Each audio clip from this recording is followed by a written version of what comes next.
Txio eta txio honetan Errotatxueta ikastolari buruz hitz egingo dugu.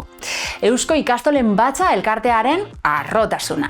Elkarte honen Harvard. Bilboko Gran Bian egon zen, baina ara iritsi aurretik Bilboko Alde Zaharrean kokatu egin zen. Arana Jauregiko esperimentu hau Bilboko lehen ikastola izan zen. Ikastola bat sortu zuten Bilbon eta Belostikale kalean egon zen, Arana Jauregian. Eta horko lehenengo pisuan jarri zuten Bilboko lehenengo ikastola.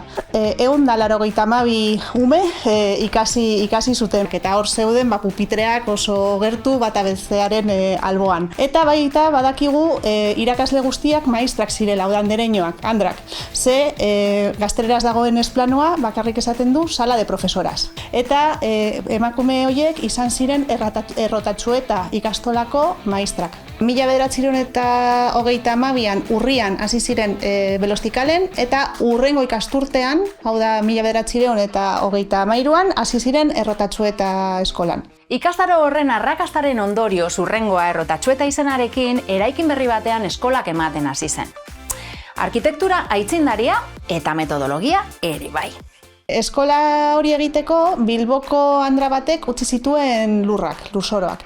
Eta berak Piedad Bengoetxea zuen izena. Zeuden Maria Díaz de Haro eta gaur egun kale nagusia Gran Via de Don Diego López de Haro kalea den tarte horretan.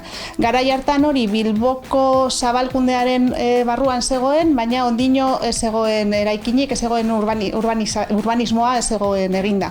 Eta hor sortu zuten ikastola bat oso aitzindaria, ze inspirazioa hartu zuten iparraldeko herrialdeetan. Eta ziren pabelloi batzuk, egurrezkoak, eta bere kontzepzioa oso modernoa zen, bai arkitekturan, Luis Vallejo arkitektoak eginda, eta bai erabiltzen ziren irakasketa metodoekin.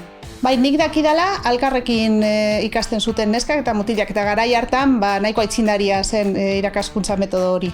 Esan dugunez, Errotatxueta Eusko Ikastola batzaren alaba izan zen. Harrigarria da, errepublika betean euskararen bultzadarik handiena estatuak ez ematea, ekimen pribatu batek baizik. Eta momentu batean sortzen da Eusko Ikastola batza. Eusko Ikastola batza eta Errotatxueta da Eusko Ikastola batzako ikastoletako bat. Eusko ikastolen batza sortu zen, hain zuzen ere, Belostikale kaleko ikastola sortzeko, eta batu ziren 3 elkarte. Eusko emakumeen batza, Eusko irakasleen batza eta Euskal Gaztedia, edo Eusko Gaztedia. Eta 3 elkarte horiek batu ziren federazioa lortzeko, gazteleraz Federación de Escuelas Vascas izeneko. Eren ideia zen, euskarazko irakaskuntza sortzea edozein lekutan. Hor daude pertsona emblematikoak, Elias Gaiastegi da horko, ideologoa eta holan, eta sortu ziren eskola horiek, ez? Eta, jada hor euskera, intensidade handiagoarekin, badaude ja dokumentoak planifikazioa, euren andereñoak, ez dakit zer. Hor dago ja ekimen bat egituratuagoa eta, ez dakit. Gero, bertan bera gelditu zena.